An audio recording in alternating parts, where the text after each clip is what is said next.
IQ2.com.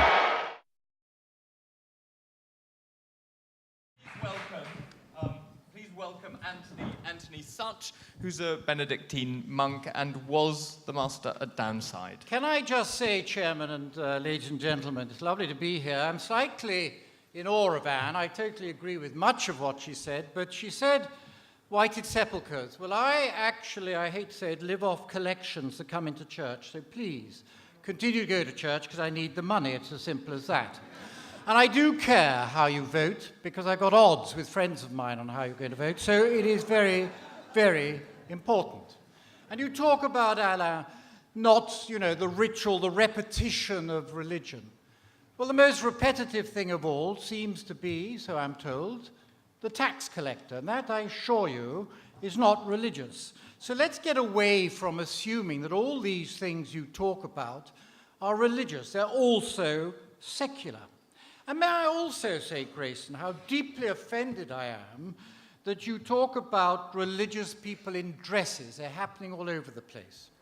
Well, some of you will have heard the story that I had when I took my habit to be cleaned by Sketchlys. And I had a half-hour discussion with them as to whether it should be cleaned as a military uniform or a ball gown, because there was no other definition. And I went for a ball gown, which is not a dress. So let's get some of our facts right. Can I also say that the whole world of pilgrimage, which you seem to enjoy because of the hell of it, Alain because I don't know what it does to him, can I just say that I once travelled first class, Cathay Pacific, to Hong Kong from London, and I would choose that any time in preference to pilgrimage, and it taught me a great deal. And a man on the news item came up, a chap, an evangelical, I won't go into naming and shaming, who had been caught, sadly, committing adultery. And he said that he was deeply sorry about this, and he wanted to build a cathedral of repentance. He needed $10 million. And I was sitting in first class, and a good old Australian secular type turned around and said, "And what have you been doing, Padre, to come first class?" So let's enjoy what is there. If you're not a believer, don't try and take things. Why don't you trust yourselves? Why don't you trust being secular, being an atheist? Why do you want to pinch things? I don't want to pinch things off you. I have no doubt, even though in some review of your book, and my God, Anna, you're all over the damn place. I had to pay £3 for a Financial Times to read about you. And I see you're in the Evening Standard. Is this one big PR for the secular world? But anyway, never mind. But God is relationship. I have no doubt about that. And the history of religion without God is not a good one. We don't need religion as much as we need God. And that's how I see this debate. Again, I got this from a review. Machiavelli thought that religion was useful. It's a way of terrorizing people. Gibbons said he despised religious people, but it was socially useful. Diderot said it was essential for social unity, etc., etc. How incredibly patronizing that you want to take on board the outward signs of what should be an inner real response. Because it seems to me that without God, religion is a controlling and can be a state-controlling craft. And I don't want that, and I don't think you do. So God is far more important than the religion. The religion follows from it. Ritual comes from, as it were, knowing God and therefore practicing. Let me tell you a story which I think sums up your position. Supposedly, some friends of mine, a friend of mine said his parents were going from Bath to the Seychelles on holiday. They were in their late 70s. Lovely people, and he was a real gentleman, and she was a real gentle lady. And going for 10 days, she naturally had 7 trunks of clothing.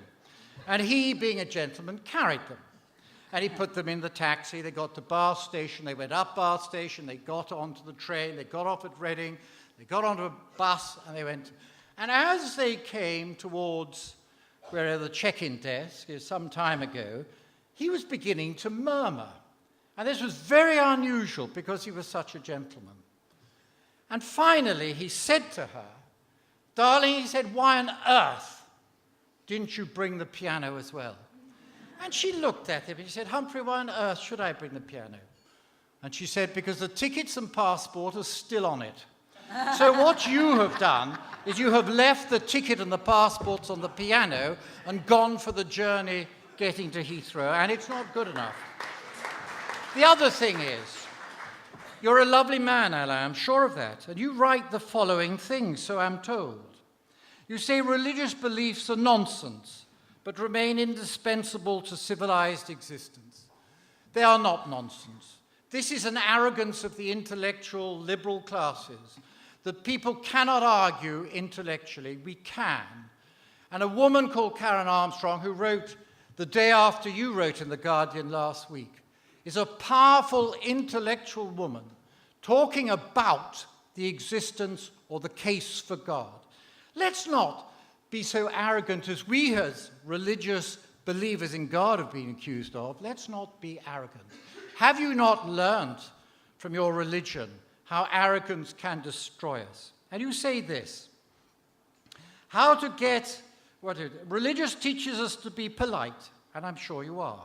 Honor one another, faithful, sober, instructs in charms, promotes morality, engenders spirit of community, a consoling, subtle, and just charming rituals. Do you know what that reminds me of? I was young in the 60s, and there was a place called Lucy Clayton, where they tried to teach girls to get into a lotus elan without showing their knickers. And if I may say so, that's exactly what yours is. You're trying to charm. I'm not interested in charm. Well, I am. But I mean, I want truth as well. And it is a terrifying thing. If you have a faith in a God, it's not all hunky-dory. My God, literally, he won't let me do half the things I want to do because he says it's wrong to shout abuse at people like you. So I try not to, although I had to go at the bus driver today, but that's another matter. And Peter and Paul and a whole lot of other people are standing up for a God. All right, they're religious as well, but they're standing up for a God who can be terrifying. Romero, what's going on in Nigeria? People are being killed for their God, I believe, and they're prepared to do it. And let's get away from this idea that God is just logos. What about mythos? This whole idea, yes, of ritual. Not ritual for the sake of religion and conformity and doing it again and again, but to excite what Sarah Sands says in the Evening Standard today, the mystery. Why are atheists, and good atheists, I'm sorry, that sounds patronized, not meant to be, trying to forget mystery? It is about being human. Being human, responding to our position, is about God, we believe, calling us and us responding. And yes, that response is religion, possibly. But at the same time, there's no need for that response unless you have a faith in God. What are you doing? You're pick and mixing the things that suit.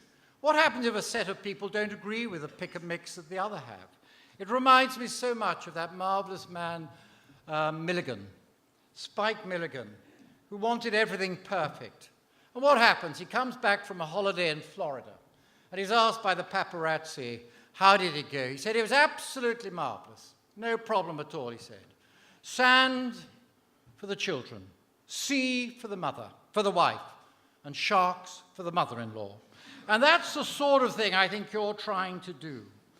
You haven't really allowed us as people who believe in God to be poetic, to allow that we don't know how to describe the indescribable, how to get hold of it somehow, admittedly through art, through poetry. I've been reading a lot of R.S. Thomas at the moment, and he has the most wonderful insights for me. They resonate.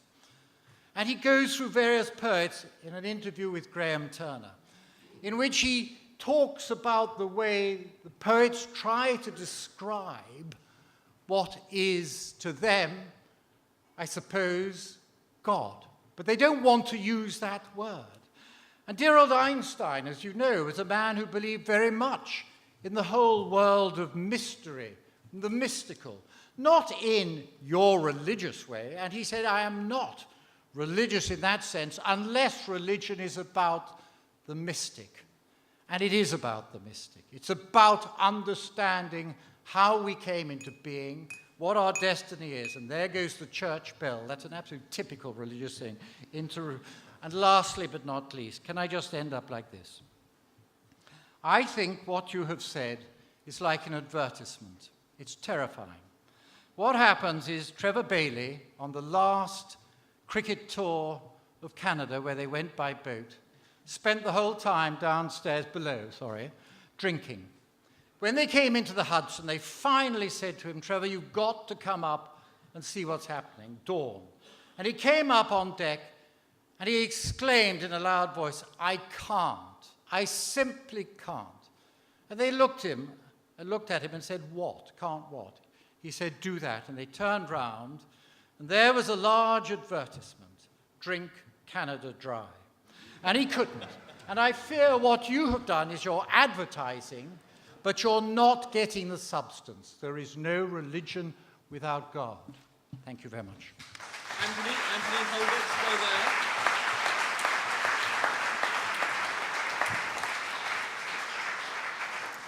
You have 3 minutes to grill Antony. Antony, a lot of your talk seemed to sort of have this idea that we were trying to convert you somehow, or that our idea was aimed at you, but it's not. I mean, Alain's book and this, and the kind of the motion is aimed for people who don't believe in God.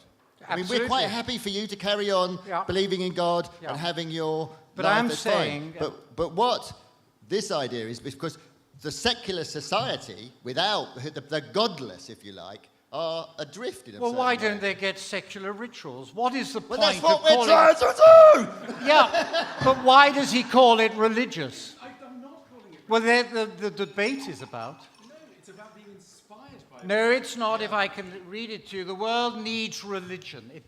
You should be saying it needs secular rituals. Fine. Yeah. But that's not what this is saying. Sorry, that's what we were told to debate, and Grayson was saying. To separate those two things. Yeah, but I'm not. And stop pointing, it's very rude. We had separated religion. We had separated religion away from God, and Anne seemed to get it because she was quite happy with that separation from what she said. Well, I'm not. But you don't seem to be so happy with it. No, but, I'm not at all. And then you knock Alain as a sort of PR operator. If you look, he said it about Titian. Most religious art is PR. It is PR. And what is a sermon but a kind of a long bit of PR? But Grayson, to the secular, all things are secular. I was actually spent an hour and a half in the National Gallery this afternoon looking at some of these because I read Alain's article on art in The Guardian. And you could look at it, and he mentions somewhere, I think, the Madonna and Child, how clever religion is, or whatever, to make, the Madonna, the sort of typical gracious, I can't remember the relationship between the two. To me, that's irrelevant. It could be anybody. But to me, if you bring God into it, you get a totally different dimension to that art. That art can be taken the way people see it. Religious art should be about God. Yeah. Look. Yeah. My question, Antony, is that I sense, not consciously in your approach, a real sort of arrogance. What you're saying is people should believe.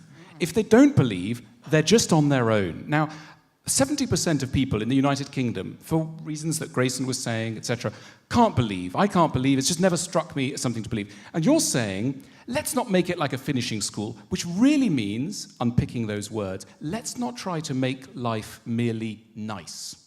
Let's stop making it nice. In other words, let's not try and create a society where people aim to be good and wise and kind and generous. That's nonsense. There's a far greater heroic struggle to be had, and I invite you on that mission, dear brothers. Now, what I'd like to say to you is 70% of us are not engaged on that mission. 70% of us are quite happy, would be quite satisfied with a society in which people were good, in which there was room for tolerance. You dismiss that as a mere titbit. I think that's rather good. What do you make of my accusation? I think it's... I think it's total nonsense. Of course I want a happy society, don't be ridiculous, but to me, the whole idea of happiness is not by falsifying things, but allowing people to face the truth as they see it, or as it is, and not dress it up. Surely you have enough confidence in people, whether they believe in God or not, to face that and to achieve happiness through where they are, not by some palliative. And, you know, Alex, whatever his name, said recently, let's put Prozac instead of God. Dressing And up I makes me wonder very if you're happy. doing the same sort of thing. Anthony, Yeah.